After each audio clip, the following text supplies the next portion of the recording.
искаме да постигнем добро, на което сме свидетели днес тук. Защото днес същото ли е целта и на музеите, и на археологията, не просто да правят събирачество на находки или на културни ценности, а да възкресат пред очите ни целият живот на миналите поколения с неговата многопластово, с неговата сложност и да можем ние да се получаваме от този живот. Защото, знаете ли, господин Хаджийски, наскоро ми попадна една книга, писана от руски автор, Володимир Солоухин се казва той. Той не е бил ваш колега по професия, но е бил ваш колега по призвание, по следователност.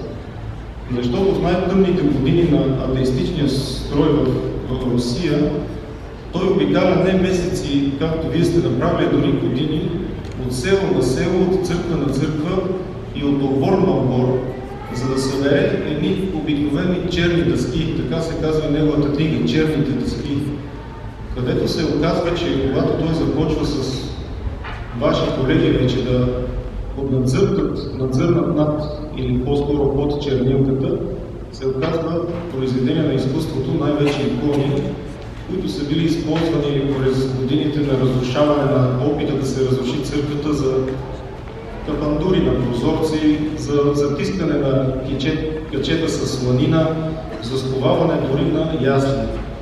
И знаете ли, той казва нещо друго, сетих се за неговата книга от вашите думи, защото той достига до следния извод и казва така: всяко едно настояще се състои от много минало и малко бъдеще.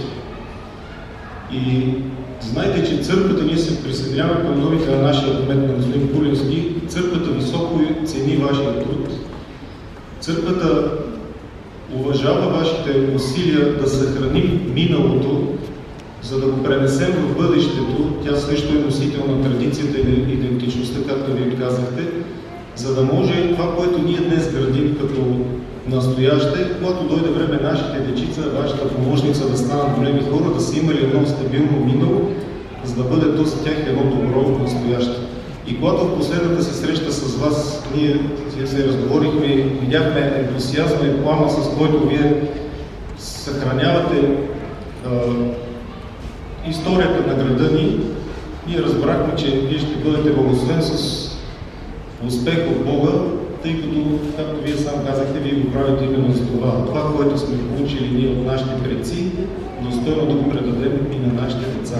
Благодарим за поканата, благодарим и изказваме и нашата признателност за още едно местенце, от което Пазарджик да се гордее в трудни времена при това, което е само доказателство за вашата вяра, за вашата борбеност на вас и на вашия екип, за което сърдечно ви поздравяваме. Честита да е новата придобивка на нашия град.